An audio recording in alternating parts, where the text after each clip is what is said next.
น้องยิงเสียงจริงเหรอเอาคาพิเศษลาสวยอัดถมโดยเสียงในอดีตบอก14 15ไว้ใส่ขนาดพิเศษลาสวย15 3 กำค่ะอ๋อเมียเราต้องปี33 กำวันไหน15 3 กำใน33 กำในปัญญากันมันง่ายๆเอาเนาะแต่น้องยิงปนันฮะพี่น้องมาป้วงกันเดียเลี้ยงขนาดสังเกตเป็นทางต้องหนังพี่น้องสาวตันหน้าเขาเปิดดังป้วงกันปีนี้ป้วงก็เคยป้วงเข้ากันเคยป้วงเข้าใหม่นะน้องยิงเขาซ้ำเคยป้วงเข้าใหม่ในบ่เข้ากันในสันมาได้น้องยิงก็เห็นเนาะไม่ได้ถ้าปีนี้น้องทำอะไรมาหกมาทุกกันเลยน้องทำลูกเอาสิ่งเดิงเมืองเลยขัดใส่เฮียงทะเลมาเข้าปล่อยกระถึงเสียมก้าพวงปลาคุรุดังตันกุสัมเสียนปึงปีวัดกันย่องพองเสียงลงเฮาดีน้องโอนไอ้ในปีไข่ดองไข่ทามจำโดยพองยามน้องผัดยันเต็มตีเฮือนตีเยมานันเสียมก้าพวงปลาเสียมือน้องจับรถจับกาอันนั้นก็น้องดีก็มาส่ง5ในปีไข่ทามโดยเสียงนั้นส่งเป็นไรหาน้องยิงเสียงจริงเหรอพี่สายลาสวยเลยสมาเมื่อน้องเขาจับรถจับกาว่ะประดันวันน้องเขาก็เรียกน้ำใจเสียมเรียกเลยพี่สายลาสวยน้องยิงน้องก็ได้ว่าสู่ขี่รถขี่กาในบ้านซ้ำใจไล่น่ะเนาะก็เปิดสู่ว่าสู่ก็เรียกในเฮาก็ว่าสู่จับกาในนั่นน่ะน้องยิงเอาค่ะอันเปียวเขาทำในบางปอกมาลูกใจฉันประดันพาจับบังเลยซ้ำทางว่าจงมีก็จอมสูงอ่ะอย่าว่าก็จอมสูงนะก็พอกาบันน้ำดีพี่สายลาสวยปีก่อนมีน้องเยอะก็ฮอกาได้ก็ขับกาสองน้องมีอ่ะวันไหนมีค่ะป้อมมีก็ตะลีเอาอย่างนะ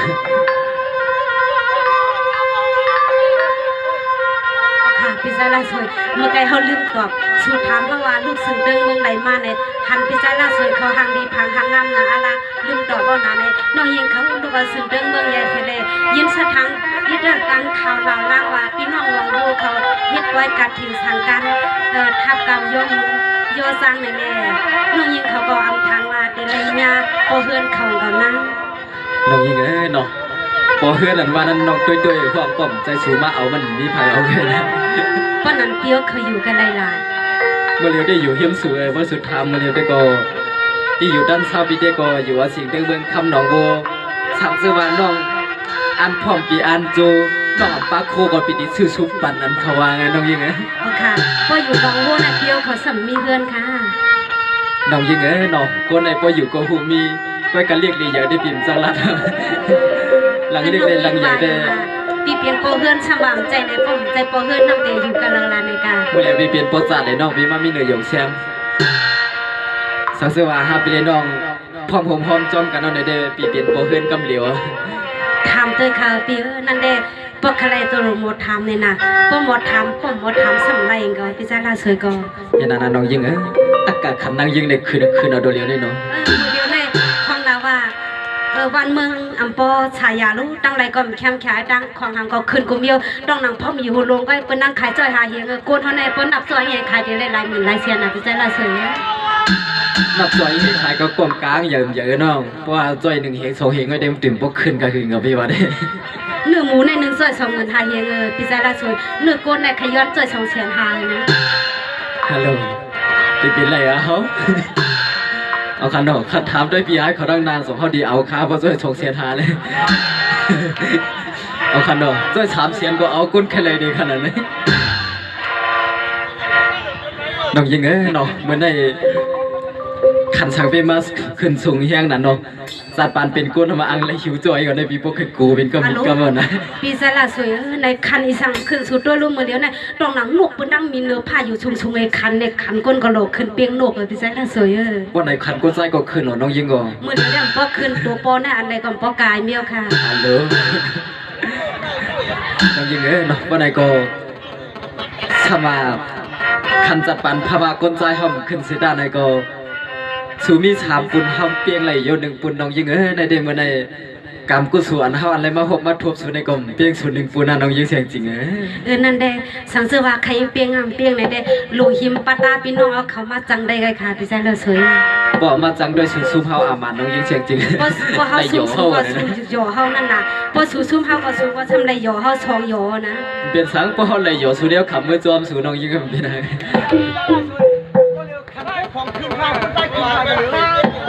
ข้าได้ใครวันนั้นก็การน้องยิงเสียงจริงเข้ามาขันผู้ยิ่งขึ้นเนี่ยได้ดีกว่า ใจเขาเนาะหลุมมาละจอมขานั่นน้องยิงน้องป้อนในโกปีดีมีกรรมในอกในสายเผาเดี่ยมหูเปียกให้น้องยิงก็เลียวนะมันได้น้องยิงไปถอมไปยินด้วยนะน้องสัมตีคือยินน่ะป้อกรรมมีในอกในใจไผ่หูในน้องเขาก็ดีหิวล่ะชิดีบีบัววานะน้องยิงปีดีมีกรรมในอกในใจเปียกน้องเสียงจริงได้เพิ่มหูเป็นบัวว่าเด็กก็ปีไซลาเฉยในผ้าก็สำปังเมืองก็จำเลียงมังปอกมาก็เตว่าใหม่เนี่ยก็ซ้ำกัดเตว่ากัดซ้ำใหม่ปอกให้สั่นตื่นตันอะไรอันขับปีให้ตองให้ถามมาให้ตีราคาว่าเด็กไปถอมนาน้องยิงไปถอมนาโอเคไปถอมนาน้องยิงโอเค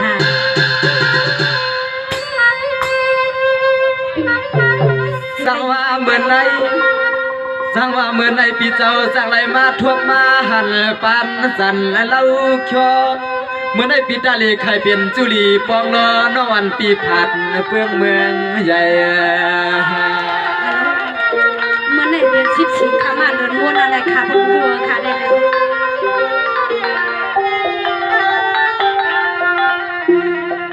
ไก่ก็คำเสียงน้องมาได้มีหมวกไหลจวงวางน้องยิงปีลัดคำกุ้งคำช่วงปีเฮามุงวางเปิดตาน้องนางซึ่งเป็นนักมาพี่ใจละเฉยมีตัวเรียกนาของน้ำกลุ่มซับกาไว้มันนานแถวอีกค่ะเมื่อในปีก็ทำน้องไอ้จี้จวงปีจวงมาในกึ่งตันเราสวยอำนั้นสุหักเพิ่นพังป่วยอำนั้นตัวน้องปีป้อชันลอยสวยใส่ก็เก่าก็ใหม่น้องอันปีเตเทียงอำนั้นน้องอันเปียโนมีเสียก็อยู่แห่งภายนาปากว่าคำมาหอดจำเมียวางหอปันกาพี่ใจละเฉยในลองตั้งซึ่งนั้นเด้น้องยิงเขาทำเพราะใครชิมือให้ยาวๆไอ้วันตามอนเนี่ยมันมีไผกันนะยังสั่งซื้อสูน้อยเฮียนโป่งโคโป่งเลียเขามาหอดกดวันเขาปีเสาตีนังเปลี่ยนจึงก็เขาปีเตือนเปียวเปลี่ยนจึงก็เขาปีเขาน้องใครปั่นน้องมือหลวมาหอดเมืองในมันจางออกหยาบอำหับอำป้าก็มันยันนักเหนียวสู้นั่นล่ะพี่ใจละเฉยเปิ้นก็วันน้องบูน้องยิงเขาก็วันน้องบูน้องปีอยู่ดังมือแค่ตัวด้วยค่ะสว่าเหมือนได้เสียงจริงน้องปีนาพวกน้องไข่หันน้องน้องปีความสว่างตั้งเฮาในลงน้องเอาน้องเรียกเอาก่อนพวกน้องอันปีไข่หันน้องปีความสว่างตั้งเฮาสมาหาพางปิ่มหางดีกวนเราก็ตาเฮาเกี่ยนเลือใจอาลุงก็ตั้งหักนำนะอาลากำสำหักก็ล้วนก็เหลืออยู่พิเศษละเฉยนายเอาเลยว่าปีในหักเสียหักจางหักอยู่แล้วหมอป้อหมอทางนานปางเสียงน้องยื้อปีน้องเสียงเดือดเสียงจริงยิ่งกว่าน้องมาที่เฮาเอาไผ่คำมือคำในสั่งซื้อสู่น้องอันเพื่อไหนที่เอานอนนางยอดยางเงินเป็นเมเฮือนเฮาเอานอนนางยอดยางเป็นเมเฮือนเรา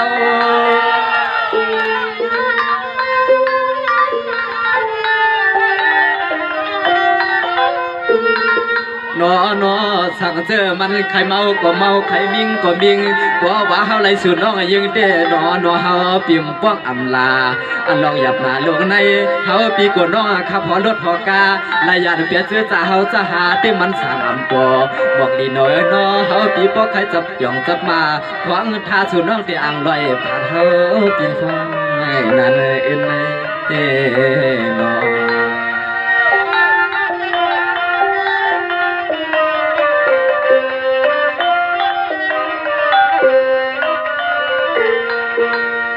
สังวานนายเอายิ่งอ่อนน้องพี่ก้อมยำทบหันกวนเราสังเสวาน้องเลยมาเปลี่ยนเมียเฮือนเฮาที่ปิ่มปะน้องลงล้างลงดินใครกินเฮาพี่เดียเฮียนตำน้องอันพี่ใครตื้อเงินตื้อคำก็เฮาขำหาเลี้ยงต่างหลวงเห็นไหมก็ลงก็ทักเชี่ยวลง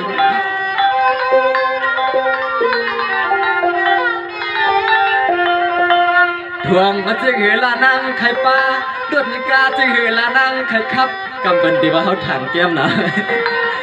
น้องยืนปีนาเพราะว่าใจหอยจัดจึงหอดีนางอย่างอยากใจดวกหน้าใจดวกใส่ลาเฉยในน้อง น้องยิงเขาบอกพี่ว่าทางใหญ่เลยย้อนนำวัฒนธรรมก็เลยตัวพิซซ่าสวยของพี่กับโปค่ะนายเอาหนังหือเฮาปีลัดให้ปลัดเสียงต่างอันตัวห้องให้ปอเสียงต่างใส่กามในสูในคำในอ่ำเปียวดีนอเสียงน้องเงือนากำปีไขลาดทวงออกเนนอต่างอก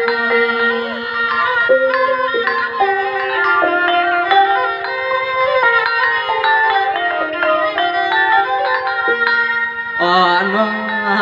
เสียงน้องยิงปีอนาปีไว้ปันขอกำเปียวหงตัวน้องเปียไข่เมื่อเขาบวกตีในผ่าห้องลูกใจเปื่อนนวลไหลความอย่าเปียไข่เมื่อถ่วมกำเขาใจเปื่อนดังลัดเนน้องเก่านาดวงตาดวงถ่วมกำปีเฮาเขาหน้าสุนาสุนาวัดถ่วมแต่ก่อนแต่สุนาในอาหักที่หักร้อยจังหวะนายน้องอ่อนเปียเพราะว่าน้องปีมาปวงเฮาเพราะว่าปีเฮาเอาน้องก็เป็นหือก็ปีเปียอันเปียงเมืองเลี้ยงน้องลืมตื่นก็ปีหือข้างสั่งนอปิ่มปันน้องนางกังนางเมาเพราะน้องอันปีมาเปลี่ยนเมียเฮือนเฮาที่หำปันน้องนางหยาบนางยุ่งนุ่งสั่งนา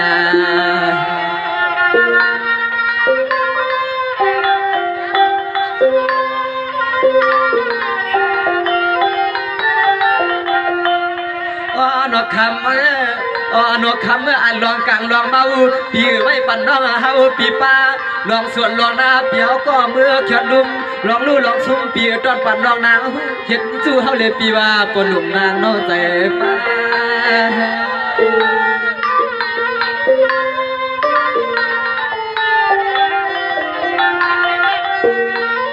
ข้ามาเฮาตีใจเมียวเสารถเสากาน้องยืมเปียน้องเฮาปีเปลี่ยนเจ้าไว้เจ้าหน้าก็เฮาปีต้นยอมกันหันจัวหันจับปอเลยมาลัดจูน้องเขาในเฮาปีเป็นว่าอ่ำเขียวกำได้เป็นก็แขบข้างไผ่ห่วงสุดเดนางหำเฮ็ดเมเฮ็ดเขียวกำได้เป็นก็แขบข้างไผ่ห่วงสุดเดใส่ปีหำเฮ็ดบ่เฮ็ดเขียวน้องนาน้องพิซซ่าสวยนั่นเองปลัดนกอดทุนสองเลยสังเสริญสักกวงสองนี่น้องยิงเขาได้เป็นถ่อมใบอย่างค่ะสังวานนายน้องอ่อนเปียเนาะใครเปลี่ยนให้มันเปลี่ยนเนาะใครควายซึ่งให้มันคลายน่ะสมาปีเด็กเธอเปลี่ยนสักกะลาตัวไพ่ก็เปลี่ยนปีใส่ปิ่มเอาไผ่ลาป้อมในเสียงน้องอยู่สางจำเสียเมืองนาเข้าไก่ปีเตี้ยมเอาดังไหลอันหักสู่เมืองใหญ่ขึ้นน่ะหักสู่เขียวลิ้นให้เฮาปิ่มพาหักสู่น้องกาน่ะอ้อจอมเปียสร้างจอมกันเฮ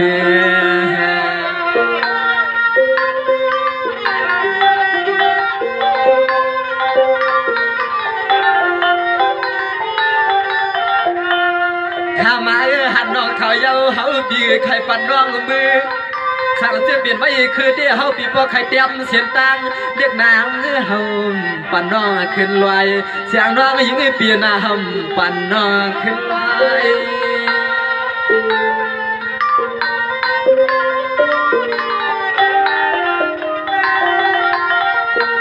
ข้ามาน้องเปลี่ยนดวงมาเขาปล่อยเขาลามในนอนนางอันน้องมาเขาปล่อยเขาลามในอย่าแขกพอเลยเมื่อแขกมายามปีเดียต้องทำขอความมาสู่น้องป้าเศร้าสู่น้องป้ามีกวนเท่าล้านน้องปกวนเท่าปีอ่ำสว่างใจเล่สมเปียวที่อันใครเสียงน้องยืปีมาเขาเป็นลูกเมอ่อนเขาคำกบหาในพอจริงเสียงน้องยืปีเปียงใจที่นาน้อง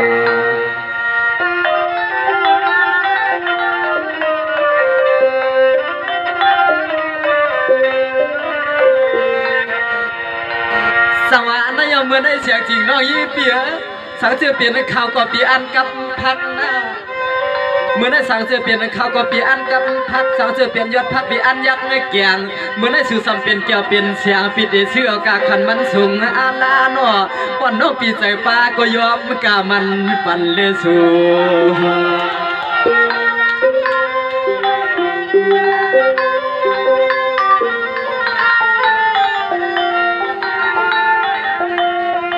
ล นัวอาลาด้วยลูกคำนายุ่มนายามก็หมอเย็นมันเมียนใจเมียนคอปีปอเตียนควัน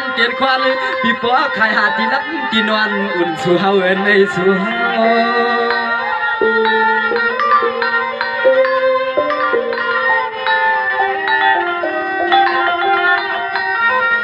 เราเปลี่ยนจริงก็สู่ลัดเนี่ยปีเฮาน้อย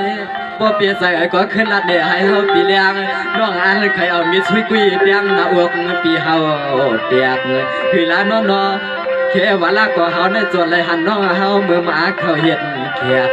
ของโจเก็บโจกำน้องคำผาดอย่างเปียวที่เดืองตาเฮาตาย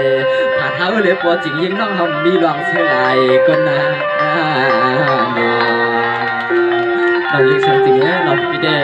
ถ้าน้องผัดปีตาปีตายก็น้องเสียหลายก็น้องมือขึ้นนั่นน่ะน้องยิ่งพิจารณาสิในนั้นเด้มือนังอันเปียวว่าสังเจว่าน้องยิงผัดรันเปียวเขามือเด้ฟองตายไงวันนั้นเด้แต่ได้เข้มมืดด้วยเมื่อไรวางตายขึ้นเรียนมาเอาพิจารณาสิน้องยิ่งน้องลองอันบัดตายนั่นได้ตายไงเอาตายอุ่นให้ตายไงเพื่อนน้องยิ่งเอาค่ะเหมือนกันเยอะเลยน้องยังเขาบอกให้ตายอุ่นจังด้วยเลยก็การก็มันไล่คนไล่กำไปถมได้นานไปกับปีศาจสวยได้สาวสวรรค์น้องยิ่งเสียงจริงปกบายใส่ขึ้นได้ปิ่มใจตายอุ่นก็ปีตายลุกขึ้นไปนะน้องน้องลองตั้งชื่อลายในนึกอกในใจอุ่นปีในเพราะว่าน้องมือในกลมเหมือนน้องอึดเอามาโคใจอุ่นปีในขัดวางลิ้นดัดลิ้นลงเมื่อส้มไผ่ลำสูไว้น้องยิ่งเสียงจริงนะโยว่าเหมือนน้องยิ่งเขาตึดเอามาหัวใจชูขาดว่าตึบในนะจ้องหักเหมือนหลักลิ้นเลยน้องไปทองขนาดลาเล่นน้องยิ่ง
ถุยกำไห้ดูเมตา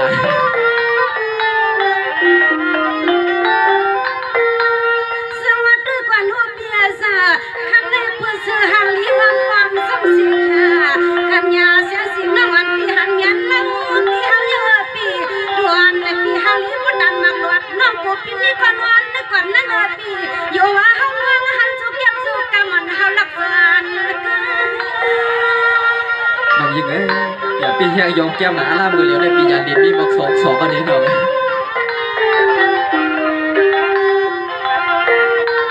ว่าอย่าน้องปีเฮาสังเสริญสุวรรณเมื่อลานาในก็เฮาน้องยังว่าไปเปลี่ยนดวงช่องลิ้นแก้มตายเพสุก็เฮาน้องลิ้มใจนะน้องยิงน้องก็ทำเป็นนั่นก็ถ้าไปเรียนน้องเลยแพงกว่าตั้งเลยอยู่หัวพร้อมจอมกันเองเป็นแล้วน้องยิงเสียงจริงเลยสวัสดีกว่าลูกน้อยเนี่ยดีเดียวนะเมื่อไกลสุดทำหักมากกว่าน้ำวังไปเฮาก็ดีเมื่อเช้ายิ้มสำคัญกันนะปีเมื่อเฮามาจำการช่วยเลี้ยงแต่ว่าผู้หมายเมียเปียดีนัวพี่สายช่วยเลยดำน้องยิงน้องพี่ก็มือดันด้วยกับน้องพี่ก็มีนะ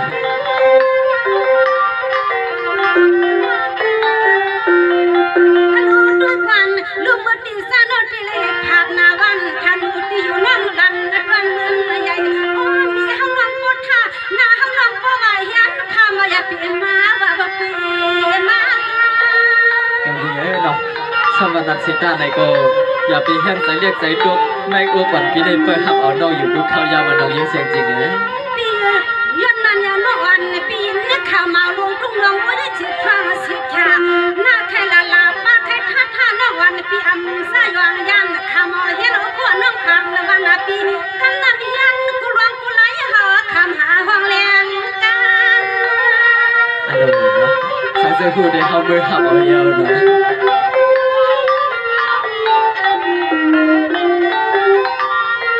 ว่าอย่านอถึงตีกันในมาเยอะว่าจ้างว่าเฮานั่งมาในก็มันแม่นยามยันดี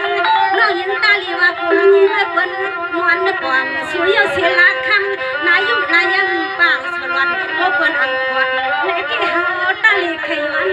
เอาไว้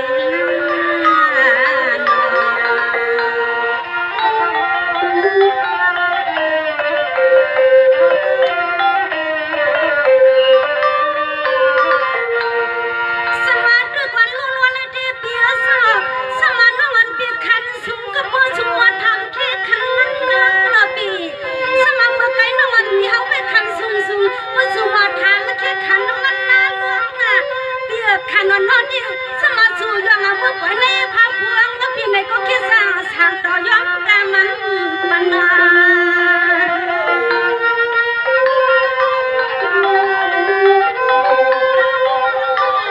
เอาขาให้สมบูรณ์เสร็จ เอาขายให้สมบูรณ์โอ้ยมีเศร้าเฮาในหันพี่เฮาคำคืนสู้เส้นใจน้อยยิ่งว่าพี่เฮาได้คืบหนึ่งเสียงน้องใครตาหนึ่งไว้หนึ่งมาก็คือใครลอยผ่าเสือมือพี่เสือมือ น้องยินเลยน้องเมื่อเลยในก็ปีมมาทั้งน้องสังสือว่าน้องอามีใส่เส้นก้อนกันมาทั้งน้องเมื่อก็ปีโจมกันเลยน้องยินเลย เปียนอตอนตาปะไพเสียงสิ่งน้อยติดติดชาเปียสาวตอนตาปะไพเสียงสิ่งน้อยติดติดชาปนำท่าปนำนาปะปีผัดปีผัดน้องมาอยู่ลูกปีอันนั้นก็ดูห้างเฮาที่เราอยากปีคือปีเปียคือ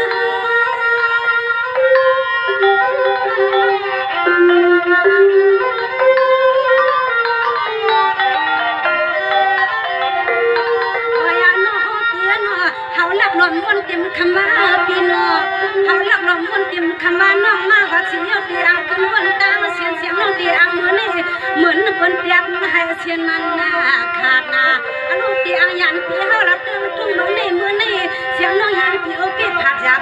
อำหาบำป้าก่อนนักใส่มังปอกมาในช่างเสื้อชูปีเหมือนมุนพงมุนควางแต่เสียงน้องก็ใครยอดปล่อยเอาพี่ผู้บัดเมืองใหญ่ปุญญา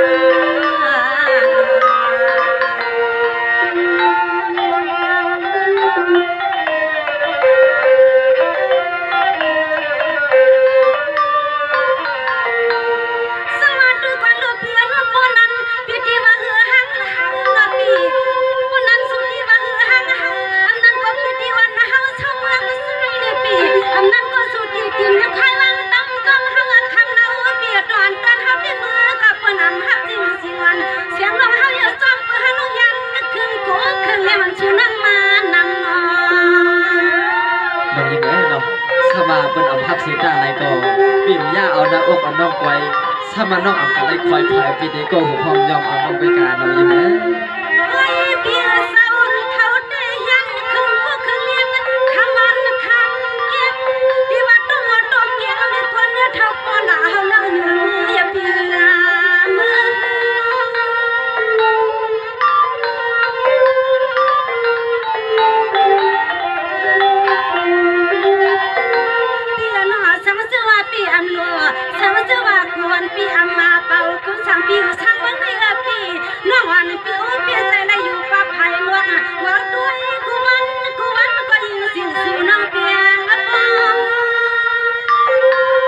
น้องยิงเนาะแต่ในวันเราอยู่ด้านนอกวักด้วยเฮามาน้องยิงตั้งใจปิ่มปันเปลี่ยนเส้นนาน้องนะวายานอปีเฮาปวดทนังตีเสียงน้องยิงปีทำปีสองขอสุรันมานาเสียงน้องยิงปีทำปีสองขอสุรันมานาเนติแค่ดีว่าลูกว่าสุหาเขาได้ละปีนอเฮือนสังคนปีมีปัตตังละเฮือนสังคนปีมีปัตตังละนั้น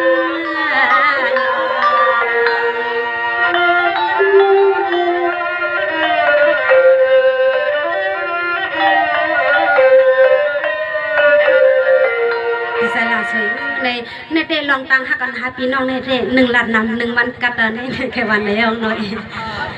ปนเดลาจังขึ้นกำมัดผ้าก็สำปังมึงก็สำเลียง สังเสว่าสังมิติอยู่ตันเช้าได้น้องยิงเขาอำเตียนในเสียดาก็ไขว่าอยู่ในก้อยกาเพราะว่ามิติอยู่ตันเช้าได้ป้อมสั่งมือขึ้นดังวันกับเมืองหลังก็ช่วงกับเมืองไทยกันนะเฮาเด้ น้องยิงเนาะแต่ได้ว่าน้องอำจังปอกไว้ใส่ขึ้นดังหลังอันวันนั้นสิเลยสมาธิสิบกาเข้าดังนานเลยอยู่ท่าโจเก็บโจกำเลยเอาเฮ็ดมิกสวยได้ก็อยู่หอมหอมจอมสุ่มเลยฮะน้องยิงลองตั้งไรเด่นไรวันไรเยอะเนี่ยก้อยกาว่าสู้ใจได้ใครเป็นมิกสวยได้ก็ใครมือโซ่โฮมเฮินโฮมเยสู้ใจได้ใครเป็นผู้เป็นเมียอยู่ในก้อยกาสังเสว่ากลางเซนเปียวเขาสมัครใครเป็นมิกสวยได้ก็ก้อยก็มือในได้น้องยิงเขาได้เด็กกะไรยันอยากผ่านยันทุ่งเมืองน้องวนสุเรกว่ากินสังพี่น้องเมืองไทยเฮ็ดก้นล่างบนล่างวันก็น้องยิงเขาเปียวค่ะน้องยิงเนาะนั่งคือว่าน้องเตี๋ยอันไรผัดวันผัดเมืองอยู่ที่เต้ใน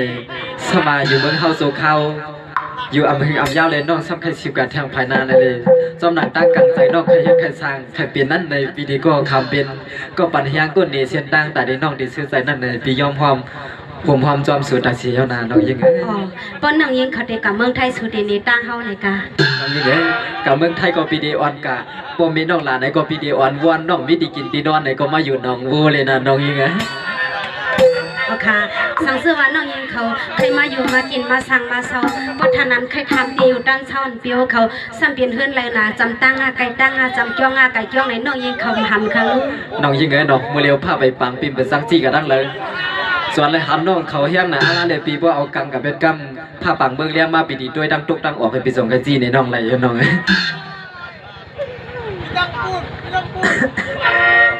ยิงน้องสำนักอันน้องถามมาดีแค่ดีบ้างน้องไปเลยเฮียนคอยเฮียนเลี้ยงไปตาไปตังแต่ว่าน้องมีสุดีเยค้างอันมันนั่นเอง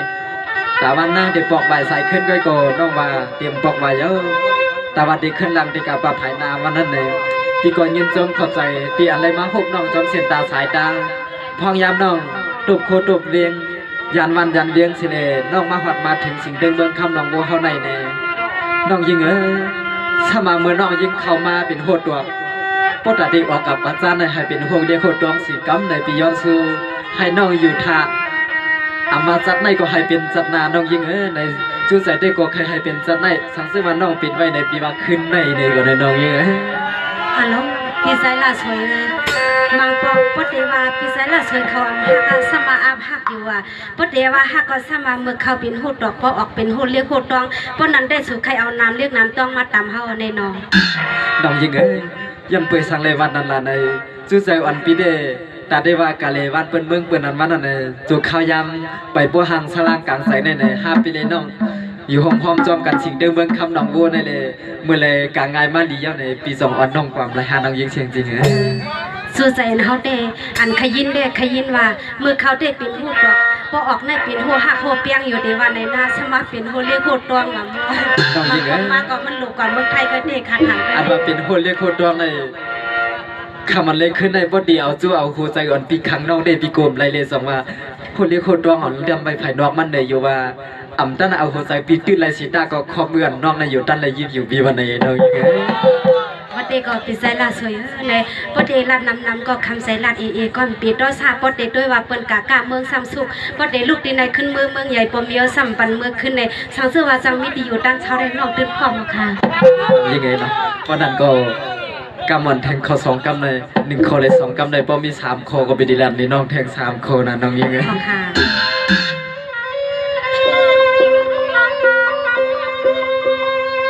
จังว่าน้องยีเปียป้อนนันจากได้เปลี่ยนช่างลาลา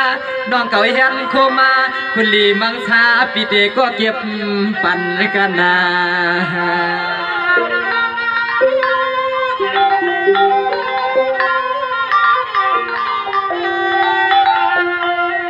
นาน้องยิงปีเห็นตัวมะโคตัวเลี้ยงน้องเฮาขามวันขามเลี้ยงหดวันตอนเฮาปีเศร้าน้องเราซ้ำโกว่าเฮาปีมีมายาลูกเมย์ปีเฮือนตีน้องคำเฮาไปเปลืองมีน้องเปลืองปีศาจสวยเลยป้อมมีในกบานมีในยอดหนังสังเกตสังลานี่เตี้ยน้องมีเตี้ยก็อยู่มีเมเดียมใจโยน้องปีกว่าละซื่อตีมันเสียงหันเนี่ยลูกเสียดในเพชรกาคันใหญ่โคเมื่อไรถวกน้องอะไรปีเมื่อในปีก็ใครเอาเสียเพื่อนบอกป้างหนุ่มยิ่งกว่าน้องเหยียบมายาเฮ็ดเบียนก็เก็บมาค้างก็เตะห่างอยู่ทางกว้างหัวเฮาที่นั้นมันเลยไปมีก็เลย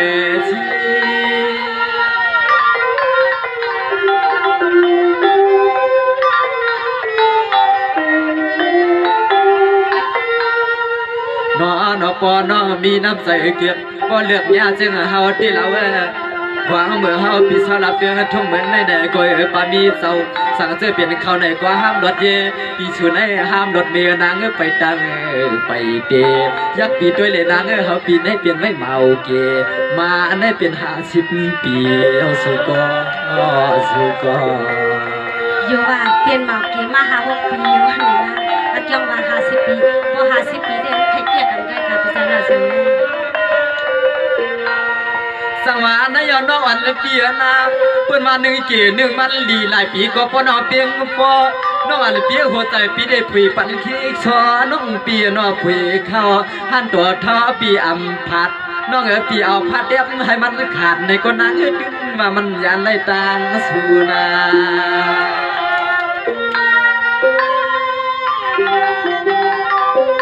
ปนันสุขอะไรเราสุมีเงินถามหรือว่าเอ็นน้องยิงเงินถามได้ปีดุกกับไม่เดียวนี่ลอยมาติมีเดียวน้องสามายอดพอยปีเฮายักเงินด้วยจีเงินสัตว์ถั่วสัตว์ทวงมาที่หือมัดกุยกะเฮาซ้ำจึงไข่มือหัวตางผักเงือพื้นหัวเดียวน้องเฮาน้องเราเขี้ยวลาโกเตเลยย้อนเลยปีย้อนน้องเขี้ยวลาก็สอบปีเลยน้องเตะกว้างนอกมาสวงมันอัปเดตนะใช่เราสวยนะเด็กเปิ้นว่าใครมาเฮินดีย้อนปีน้องเอาเขากับผมเป็น10 ปีเลยนะนายน้องอันเปียน้องปอกปีในอมวนอำชาถ้าเสียเสียตาเปียงเลียงเสียงน้องปีเตือกหน้าปี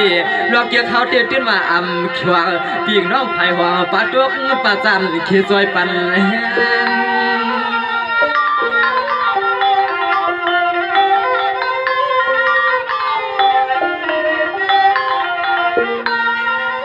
นางเปลี่ยนจริงก็ใส่เปียวหักเปียน้องเอาในนางเตือนว่าอำขาปีน้องอำซอยปันกระทำน้องเฮาย่อมบัญญาเฮาปีเด็กก็สวมกาเมืองสินไทยไก่เปลี่ยนจริงก็นางเฮาอำปันน้องยิงปีปวดทุ่งดินตอนเข้าใหญ่นะปีพัฒนาพอปีน้องเอาของซอยสูงแต่ก่อนช่องเฮากับเมืองไทยเด็ดจ้าใส่น้องยิงปีเด็กก็กะหาเตี้ยหน่อยสวรรค์ยอดน้องอันเปียนาน้องอันตั้มใส่ตั้มคอน้องอันเปียปีตื่นจากกามเกี่ยวกามเลียนสมากาทำน้องยิ่งปีอันหูปากหูเฮียงเสียแล้วก็ปีเดลุ่มลาหน้าสมัยปีเดขายส่วนขายนาชื่อเอาน้องนางเก่ากันนา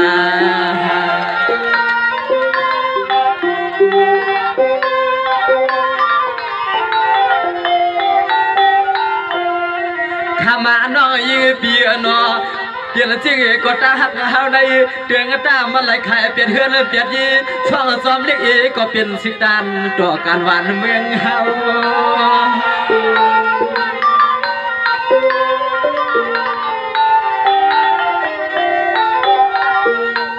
ต่างหักเราในเปลี่ยนจริงในนางมันเตื้อใจปีเฮาไหวจับสำปอไข่คำน้ำเลือดน้ำวันผู้มันว่าอำมาขากามในเสียงน้องยิงปีเฮาในมันยาสู้กว่าเลยก็เฮาปีปอยามจอมไปสู้กว่าเลยก็ข้าเมื่อเฮาปีตื่นค้างว่ามันไก่ยาวนา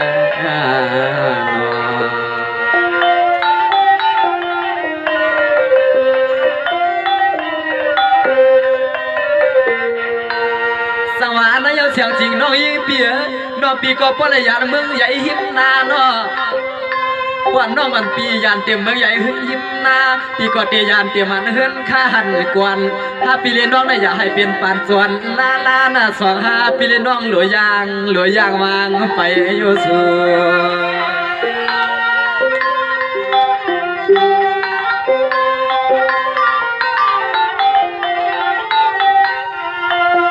ใส่เตี้ยคำใส่เตี้ยคำตีวายวนกูเอาเปียวน้องเฮ็ดการลวดกากาผมป้ากับเขาเสียนเขาซอยก็เราอะไรเปิดมาแค่ปั่นมือย้ำคำปล่อยในปีมันไปปากานังป้องใส่ละสูในการนังป้องเด็กว่าการเลี้ยงการน้องมาย่ำไปไรวะนายน้องวันเปียผู้บนกาเมาปวดมาเมียวกามังขายักกามาตาปิงน้องตังเสียงเขานั่งภายนาด้วยก็เลยก็ปออามีเขาเงินเสียงปออาเตียมทอง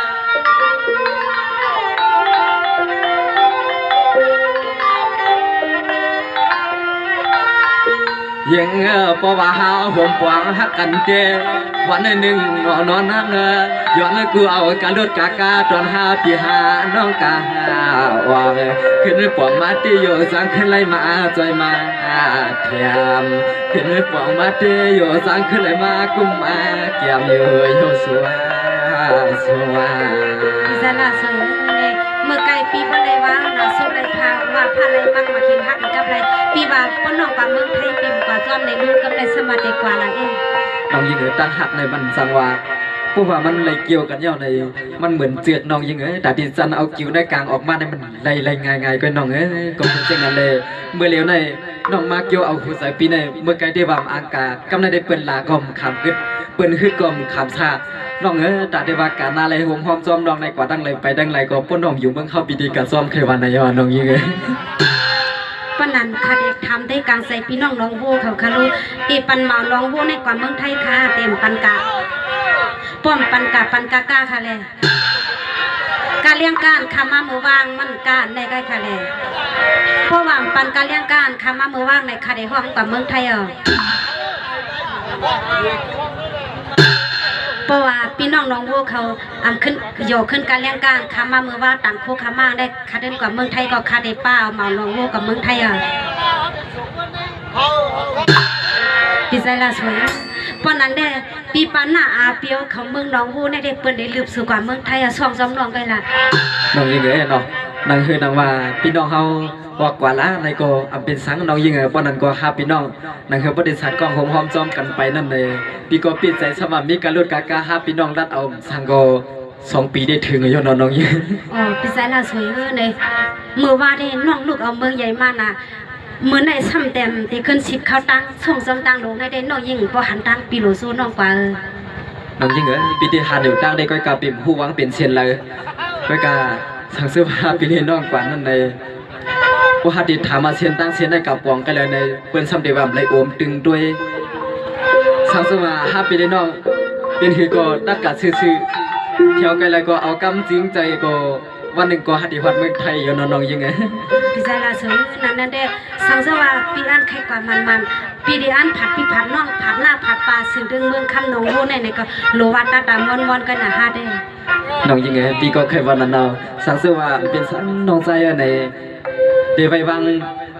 อำนั้นก็เดี๋ยวช่วยเดี๋ยวเทียม5ในปีกรมไรกว่านั่นก่อนน้องยิงหนังเงี้ยครับพี่น้อง2 กำเดี๋ยวปันกว่าเมืองไทยเดี๋ยวช่วยบรรกาการเลี้ยงมือวางทำด้วยเทียง2 กำเลยค่ะวันนั้นเด้ตาดำวนค่ะนะเอาค่ะยินดีขอบใจเตียนพี่น้องเขาเลยผักตอนย้อนกามาที่เขาพี่น้องในเขียนดอมีดังหันเสียกำค่ะเนาะยินดีขอบใจเลยเฮ็ดเป็นตีเปียวตีม้วนค่ะเนาะนั่นคือพี่น้องเขาพอได้เลยหุ่นโนโคเปียวนั้นในเนาะอยู่ที่ในเสลเขาหาพี่น้องเฮ็ดเป็นอามุยาตั้งหักกันในคำเกี่ยวเตี้ยวเมื่อไงได้คำเกี่ยวคณะดุห้องว่าปีนางในกำในเกี่ยวเขาดีคือผมหัวเอาค่ะเนาะยินดีขอบใจพี่น้องเขาเตือนในกลุ่มเกี่ยวจอยเทียมเมื่อต่างเงินสู้ยินสู้เขาค่ะพี่น้องนั้นไหนเนาะให้โดยใจสองเฟืองกัดเย็นเสื้อสาเล่มีมังกรเต็มทวนให้หมอหักโบเปียงกันเลยโฮมเพียงกันทองก็ให้เป็นเฮียงเส้นเดียวหนังมือเขาหาพี่น้องว่าเตะอำเตียงอำยายอำไปอำพีกันนั้นไหนให้พี่น้องเขาหมอหักโบเปียงกันเลยถ้าเลยเป็นโป่งบนเป็นสร้างกูก็กูกวนสีกับเขาไม่สมดังสิ่งนะ